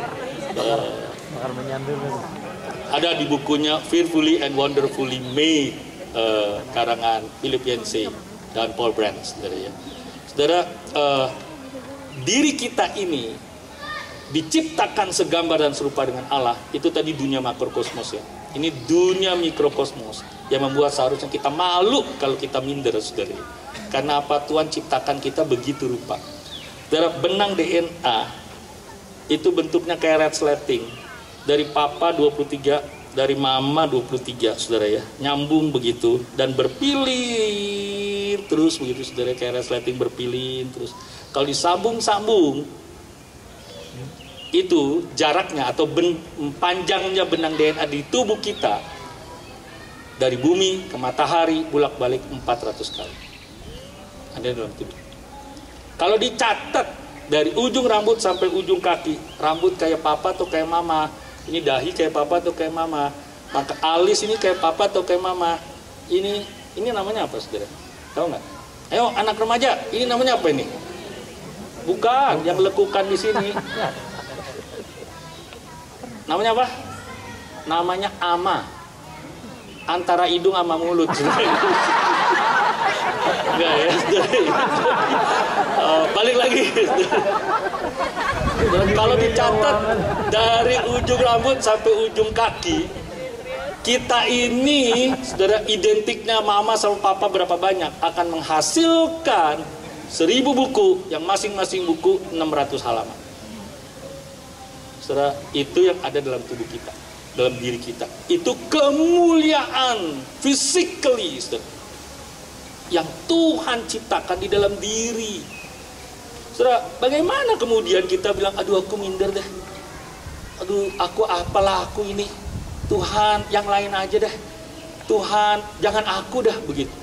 Terus, saudara, kebisaan kita apa? Orang kebisaan kita cuma dependability tadi, saudara. Karena dia pencipta, kita tidak bisa buat banyak, saudara. Karena itu mengapa minder? Kemampuan kita hanyalah tergantung di dalam Tuhan. Baik lagi, saudara, kita gambarnya Allah diciptakan dengan begitu mulia, baru secara fisik, lalu kita diberikan roh, ditiupkan roh. Getasti Bentong bilang begini, manusia itu ajaib sekali karena gabungan antara malaikat dengan binatang. Kalau pikir-pikir bisa salah, orang bisa salah nangkep nih, saudara ya. Tapi benar juga, binatang itu punya tubuh tapi nggak punya roh, betul ya. Malaikat punya roh tapi nggak punya tubuh. Kita manusia punya tubuh dan punya, jadi malaikat dan binatang. Makanya kita suka RW, saksang dan sebagainya. Ya, saudara ya. Nah, dia udah berdiri, tandanya saya harus berhenti kayaknya. Thank you deh. Saudara, saya udah berusaha gak bosen, kasih kuis tetap aja bosen. Makhluk yang hina, kita terbuat dari debu. Alkitab kita penuh dengan paradoks. Jadi mari, saudara, jangan kemudian kita bingung lagi karena kita ini orang suci atau orang berdosa ya? Orang suci atau orang berdosa? Kenapa Paulus menulis surat kepada orang-orang suci di Korintus? Saya sengaja terjemahinnya orang suci lah ya. Karena kalau saya sebut orang kudus, nanti ada orang Malang, orang Jogja, orang Solo, begitu kan ya, saudara. Ada orang Jepara lagi, saudara. Saudara, kita ini orang suci atau orang kudus? Orang suci atau orang berdosa? Sorry. Paradoks. Sesudah kita ditebus oleh Kristus, kita statusnya adalah orang suci. Karena kita disucikan. Tapi kondisinya, kita orang berdosa. Saudara, KTP-nya orang mana? Saya KTP-nya orang Jakarta, saudara. Secara status saya orang mana? Orang Jakarta. Secara kondisi ada di mana? Caringin nih, saudara, di Jawa Barat. Saudara, get the point. Saudara dan saya adalah warga negara kerajaan Allah. Tapi karena itu, ketika kita ini di tengah-tengah dunia, walaupun kita warga negara kerajaan Allah, kita tetap bisa berdosa nggak, saudara? Karena kita debu.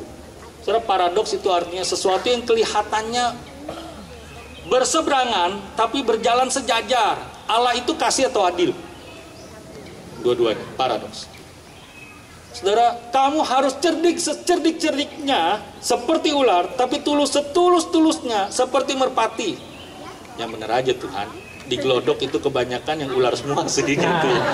Papa saya pedagang, saudara ya. Saya bilang nih, Pak, kalau dagang jangan bohong lah, Pak. Kan saya, karena nggak boleh ke gereja setiap minggu, saya mesti bantuin papa saya di toko, saudara. Saya liatin papa saya jualan. Udah segitu modalnya, nggak percaya nih iris kuping gua. Dalam hati saya, gue iris beneran. Karena gue tahu juga modalnya. Terus kemudian papa saya satu saat, saya percaya Tuhan, diinjilis oleh Bang Richard tadi, saudara, lalu di training oleh Bang Rituan untuk mengabarkan Injil. Saudara, saya injilin papa saya, Pak, kita semua orang berdosa, Pak.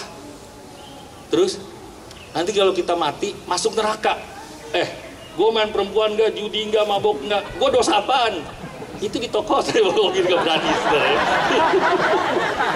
Saudara, nanti ketika saya belajar sekolah kita baru saya ngerti, buat orang Tionghoa yang namanya dosa, kalau kriminal masuk penjara itu baru dosa. Nyogok nggak dosa, saudara. Itulah sebabnya, saudara. Korupsi nggak dosa tuh. Kalau dia kriminal baru dosa. Itu konsep, itu culture, itu budaya, saudara. Yang susah sekali bagaimana bisa mendekatinya ya. Nggak bisa sebut. Saya pernah injili lagi papa saya sekali lagi. Pak, nanti kalau papa mati kemana, Pak? Lu nyumpahin gue mati, sebut-sebut mati loh, begitu ya, dan seterusnya. Saudara, itu konsep dan culture-nya orang Tionghoa. Itu sebab belum tentu cocok dengan orang Tionghoa, saudara. Karena nyebut mati, saudara. Kalau mati kemana nanti, dan seterusnya, saudara. Sekarang balik lagi. Saudara, karena kita terbuat dari debu, makhluk yang hina, Agustinus bilang begini, ketika Adam pertama diciptakan, maka manusia bisa berdosa. Sesudah Adam pertama jatuh dalam dosa, maka manusia tidak bisa tidak berdosa. Nanti sesudah Adam kedua datang, maka manusia bisa tidak berdosa. Adam kedua datang 2 kali, maka manusia tidak bisa berdosa. Adam, dia dosanya apa sih? Tuhan berjalan di satu hari yang sejuk. Hari itu, saudara, itu menunjukkan shalom. Inilah awal, saudara, yang Tuhan merancangkan bagi manusia, yaitu shalom, yaitu damai sejahtera, yang artinya bukan sekedar kaya raya, yang artinya adalah keseimbangan. Itu sebab tadi saya senang disebut tentang keadilan sosial, saudara. Bagaimana caranya? Misalnya kita menolong, saudara, saya menangis melihat mereka yang kemarin duduk di lantai baik di BPJS Gatot Subroto ataupun di Siloam, saudara, yang tersingkirkan. Kan saya merasa bahwa betapa mengerikannya ya gereja ini ya, masih bangun miliaran, sementara begitu banyak orang yang masih dalam kesulitan. Tapi katakanlah, saudara, tetap gereja membangun gedung yang miliaran, kalau dia seimbang masih oke, saudara. Saya marah adalah kalau seandainya gereja tidak seimbang, saudara. Saudara, di balik wajah orang susah ada wajah Kristus. Tuhan Yesus bilang apa, saudara? Tuhan Yesus bilang apa? Kalau aku di penjara, kalau aku sakit, kalau kamu memberi aku minum, kalau kamu beri aku makan, kamu berinya untuk aku. Itu sebab belum lama salah satu majelis bilang begini, Pak, kita tutup aja pelayanan penjara ya dari GKY Green Tune. Hah? Saya bilang, Tuhan perintahkan lo mau tutup, gimana sih begitu ya. Tapi mandek nih Pak, nggak ada yang mau ikut serta begitu. Saudara, enggak, tetap lanjutkan. Nanti kita pikirkan kemudian. Karena di balik wajah mereka ada wajah Kristus. Saudara, shalom tadi berkaitan dengan itu sebetulnya.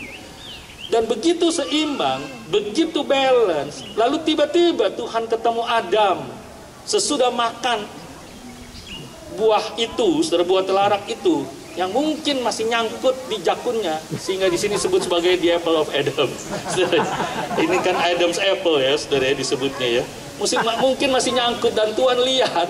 Enggak lah, Tuhan nggak lihat. Tuhan bertanya kepada Adam, Adam, di manakah engkau?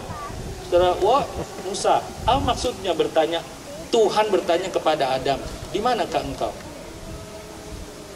Saudara, apakah Tuhan tidak tahu kalau Adam bersembunyi? Tuhan tahu. Lalu apa maksudnya kalimat itu?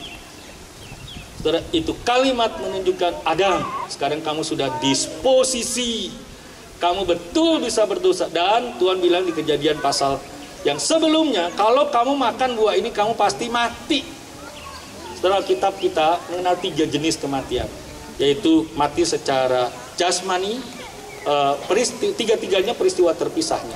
Mati secara jasmani, terpisahnya tubuh dari jiwa atau roh. Yang kedua, mati secara rohani, peristiwa terpisahnya manusia dari hadirat Allah. Yang ketiga, mati secara kekal, disebut oleh kitab Wahyu sebagai mati kedua. Saya sebut tadi ketiga, saudara ya. Saudara, Adam memang tidak mati secara jasmani, tapi Adam mengalami kematian secara rohani karena dia debu, karena dia bisa berdosa.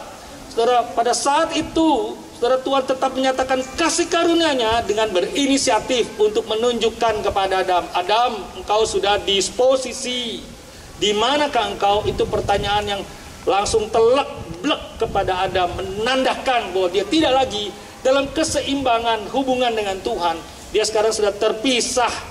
Lalu kemudian Adam menyalahkan perempuan itu, dan seterusnya dan seterusnya, saudara. Saudara, tapi kita bersyukur kepada Tuhan oleh karena Tuhan tahu manusia yang diciptakan ini bukan cuma mulia, bukan cuma gambar Allah, bukan cuma rupa Allah. Saudara, by the way, dua-duanya sinonim, saudara, dipakai boleh bergantian. Dan gambar itu tidak hilang. Itu sebab di Kejadian 5 nanti, ketika Adam dan Hawa punya anak namanya Set, maka disebutkan bahwa Set itu, manusia itu, tetap ada rupa dan gambar Allah, menandakan bahwa memang rupa dan gambar itu sinonim. Dan balik, saudara, ke sini bahwa karena manusia bisa berdosa, manusia kemudian gagal, Adam kemudian jatuh, maka gambar dan rupa Allah itu rusak di dalam diri Adam dan di dalam keturunan manusia selanjutnya. Manusia cenderung untuk berdosa daripada tidak berdosa. Manusia tidak bisa tidak berdosa lagi sekarang. Oleh sebab itu, saudara, maka Tuhan langsung menyatakan the first evangelion, the primo evangelion. Apa itu, saudara? Bahwa keturunanmu nanti akan meremukkan kepala si ular itu. Tumitnya akan menginjak kepala si ular itu. Itu proto evangelium, saudara. Artinya karena kasih karunia Tuhanlah kemudian manusia bisa diselamatkan. Maka manusia Adam ini dan kita keturunannya. Jadi yang namanya dosa keturunan itu, by the way, bukan artinya kalau akung saya, misalnya saya kalau tahun baru Tionghoa nih, saudara ya, zaman dulu waktu kecil saya seneng sih karena dapat angpaunya banyak. Tapi papa saya kemudian bilang begini, ke rumah Siko yang itu belum pergi, ke rumah Jipe yang itu belum pergi. Pah, banyak amat Siko sama Jipeku. Ya karena akungmu itu istrinya banyak begitu. Saudara, akung saya orang sebut di Kuitang itu Jakarta namanya Encek Duit. Bukan cuma duitnya banyak, istrinya banyak begitu, saudara ya. Lalu punya juga akhirnya sepupu-sepupu lain Popo begitu yang kemudian saya mesti kunjungin waktu tahun baru itu. Katakanlah dosa akung saya, dia waktu yang lalu adalah playboy. Katakanlah papa saya, Papa Bravo misalnya, saudara. Papa saya enggak, saudara. Papa saya tadi dia bilang kan, papa nggak pernah main perempuan ya, begitu. Jadi nggak ada dosanya menurut dia, saudara. Lalu saya misalnya, wah karena dosa keturunan akung gue playboy, papa gue playboy, ya gue juga kalau dirikan perusahaan PT ABC lah. Aligator, buaya, krokodil, enggak, saudara. Enggak gitu lah, saudara ya. Saudara, yang diturunkan itu bukan itu. yang diturunkan adalah kecenderungan untuk berdosa daripada tidak berdosa. Sehingga akhirnya, saudara, kemudian kita tidak pernah setuju dengan teori tabula rasa dari Jean-Jacques Rousseau, bahwa bayi itu lahir seperti kertas putih. Tidak ada, saudara. Dia ada dosa.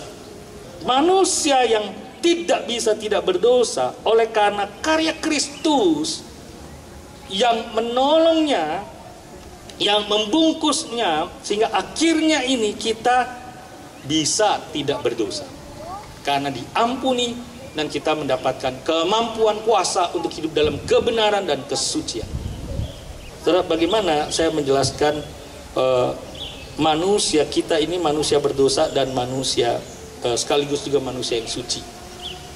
Nah, itu bisa kita lihat di Kolose 3 ayat 3 dan Kolose 3 ayat 5. Supaya mudah, Kolose 3 ayat 3 itu bicara begini, sesungguhnya kamu telah mati, ku telah mati dan tinggalkan cara hidupku yang lama, saudara ya. Artinya si aku yang lama itu memang sudah mati. Lalu kita, saudara, ini katakanlah ini pena, saudara, adalah Rico ini ya, Rico ya. Lalu saya diselamatkan oleh Kristus, maka saya disembunyikan di balik darah Kristus. Saya bukan Deddy Corbuzier, saudara ya. Saya tanya sama saudara, ini pena tadi masih ada dalam buku nggak? Ini kelihatan nggak? Itulah cara Tuhan melihat kita, saudara. Kita ini orang yang telah disucikan, dibungkus oleh darah Kristus. Mazmur 32 berkata apa? Berbahagialah orang yang dosanya ditutupi. Artinya memang kalau Tuhan buka, itu berarti saudara sudah kelewatan. Saya sudah kelewatan. Tuhan itu panjang sabar, kasih setianya sangat panjang, sangat sabar. Itu sebabnya disebut sebagai hesed. Kasih karunia itu, saudara, dalam bahasa perjanjian lama hesed, kasih setia. Artinya kasih setia apa? Saudara tahu nggak? Kasih setia itu artinya He will never remove you out from His heart. Saudara, orang boleh remove you out from WA group, bodoh amat, saudara. Tapi Tuhan tidak pernah akan remove you out dari kitab kehidupan. Amin, saudara. Dan Tuhan melihat karya Kristus di dalam kehidupan kita. Karya keselamatan itu dikerjakan secara objektif oleh Kristus di atas kayu salib, dan oleh hidupnya, dan oleh matinya, dan oleh kebangkitannya, oleh kenaikannya, tapi diaplikasikan dalam hidup saudara dan saya secara subjektif oleh Roh Kudus. Saudara, yang hidup sejaman dengan Tuhan Yesus, itu Alexander Agung juga hidup sejaman dengan Tuhan Yesus. Kubilai Khan juga tokoh sejarah hebat, saudara. Tapi karyanya mereka, atau Julius Caesar misalnya, nggak ada gunanya tuh buat kita, betul nggak?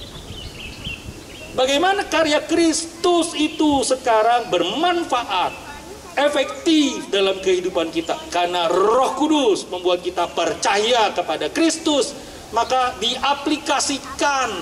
Sebab itu karya Kristus di salib itu entah penggantian, entah karyanya penebusan, entah karya kurban, entah karya penebusan di atas kayu salib, diaplikasikan oleh Roh Kudus. Kita diadopsi sebagai anak, kita disucikan dalam terus-menerus proses itu satu kali, dan terus sanctification.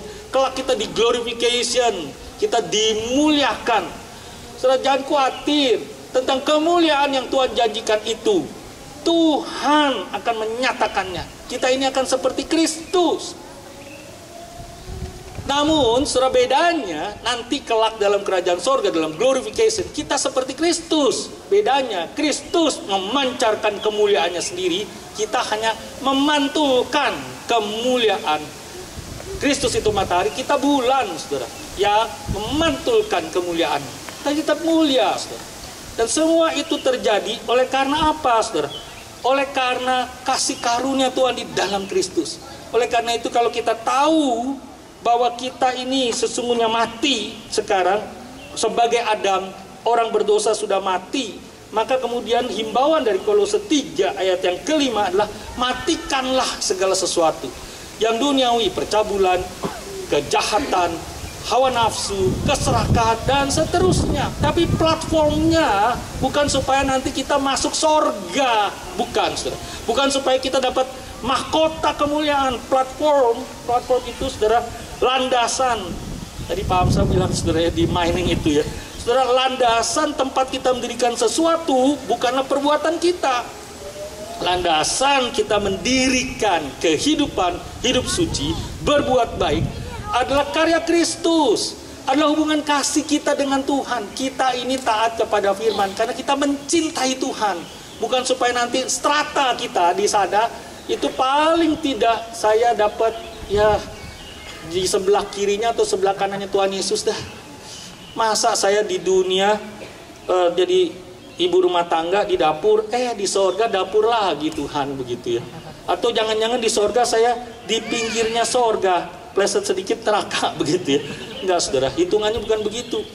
Platformnya adalah karena kita ini mengasihi Tuhan.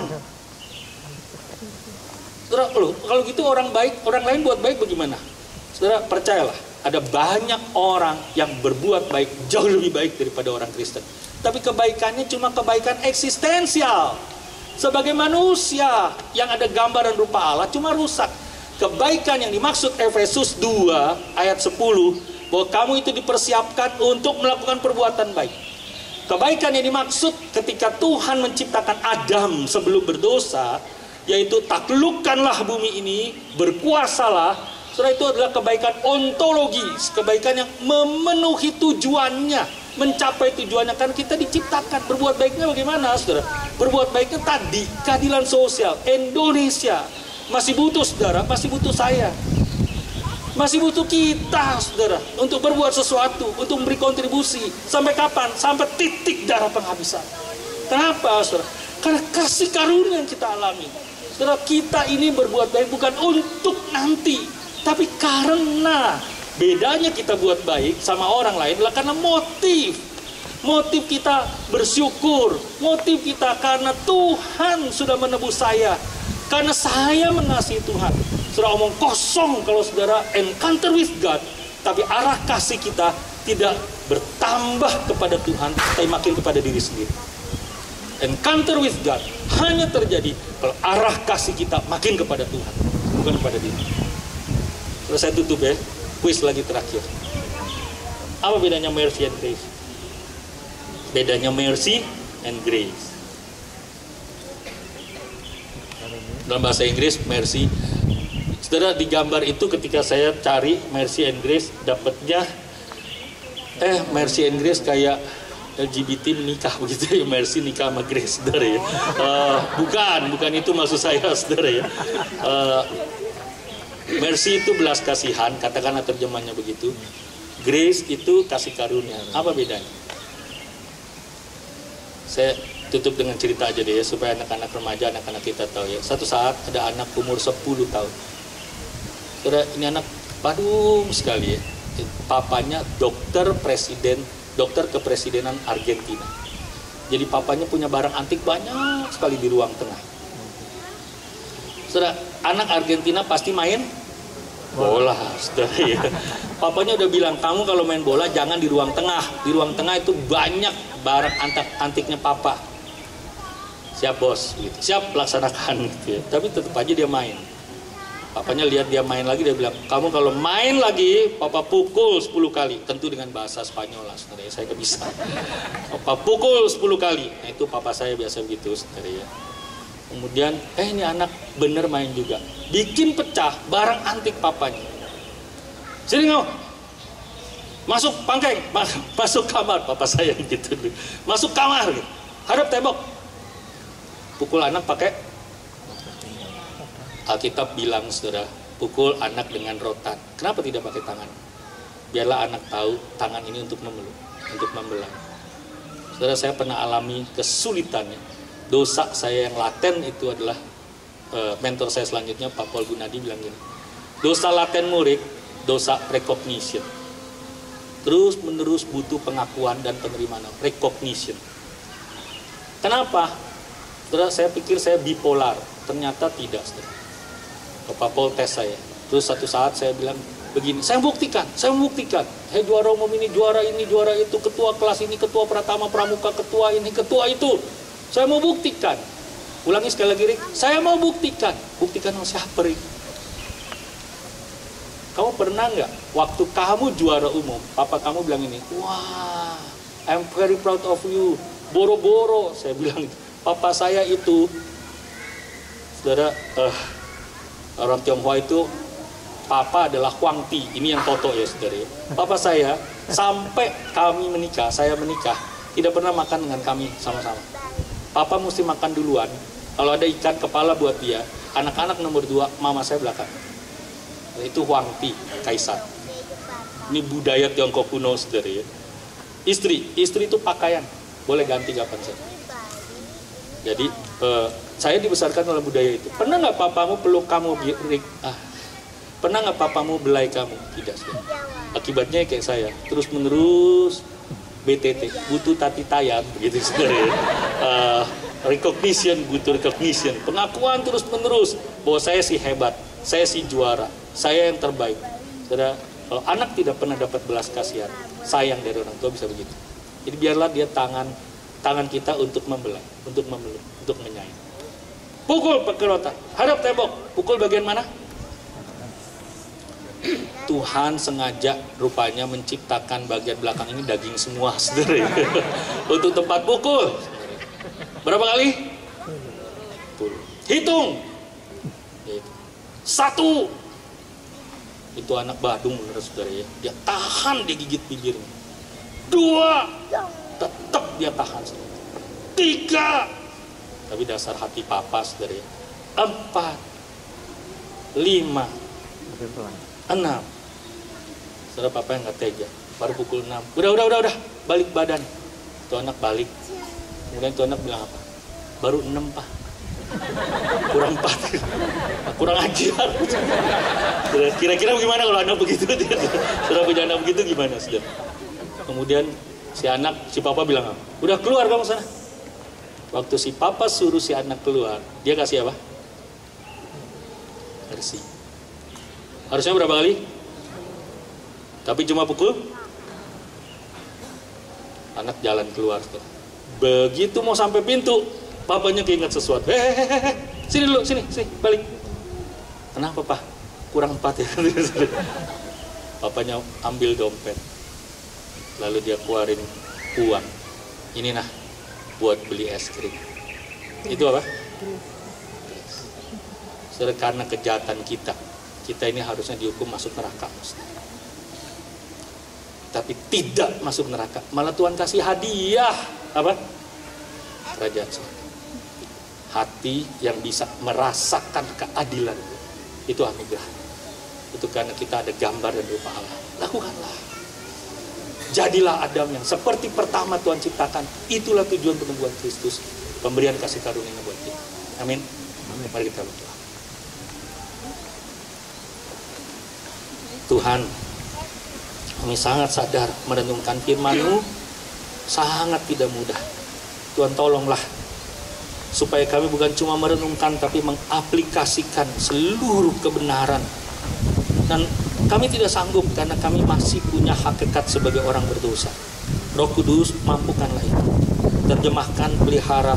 Tolong kami ketika harus diperhadapkan pada keputusan, kami mengambil keputusan untuk mengasihi Tuhan yang wujudnya adalah TAAT, taat saja kepada Tuhan walaupun kami tidak mengerti, walaupun Tuhan itu out of the box, tapi Tuhan berikan kami keberanian untuk depend, untuk bergantung, dan berikan kami kemampuan sehingga kami bisa punya that kind of dependability.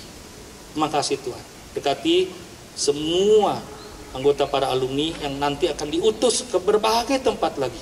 Biarlah kami mencegah kebusukan yang paling buruk yang ada di Indonesia ini, yang makin rumit ini. Tuhan, kami dipakai sebagai garam dunia. Kami memendarkan kemuliaan dan kasih Tuhan karena kami adalah terang dunia. Terima kasih Tuhan. Putuslah kami dengan rahmat dan kasih karunia. Dalam nama Yesus. Amin. Terima kasih Pak Riko untuk pemberitaan firman Tuhannya.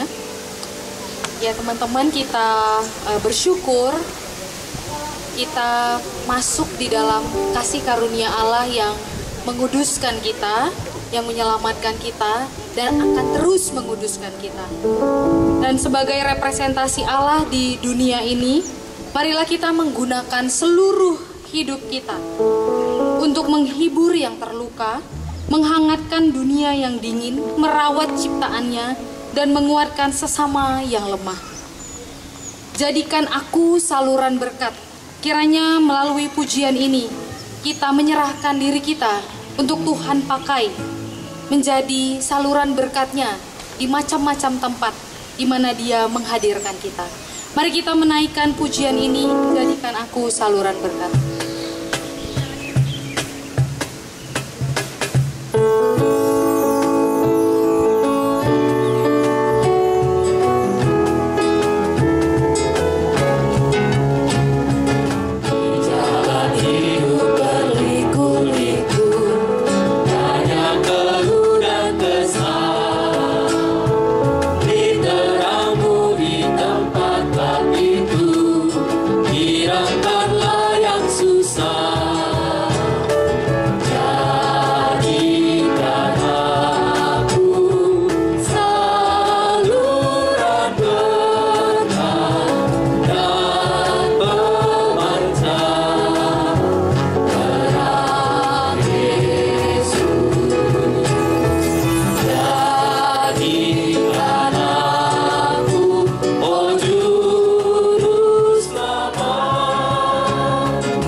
Tuhan, kami ini saluran saja, instrumen saja, sumber adalah Dikau.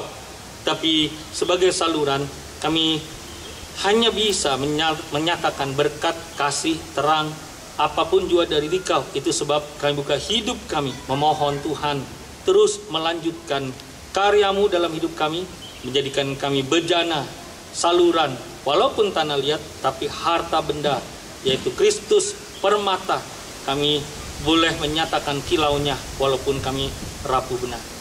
Ini kami Tuhan, mohon berkat.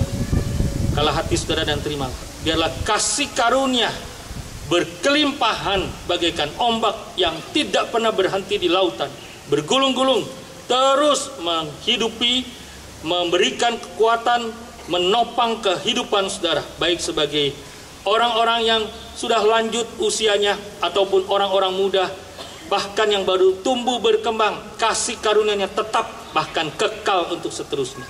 Tuhan Yesus Kristus yang hatinya penuh cinta, menaruh damai sejahteranya, shalom-Nya, kesejukan, ketentraman hati dari Dia, menolong saudara menghadapi badai kehidupan. Serta Allah Roh Suci yang menguduskan, yang memberi hikmat dalam tiap kali pengambilan keputusan. Berkat Allah Tritunggal ini menyertai saudara di tempat kerja, di dalam persekutuan rumah tangga, dalam kehidupan sebagai studi, sebagai students, sebagai orang-orang yang studi, luar masuk saudara, yang berkati dari sekarang, seterusnya sampai Kristus datang kedua kalinya, bahkan sampai selama-lamanya. Amin.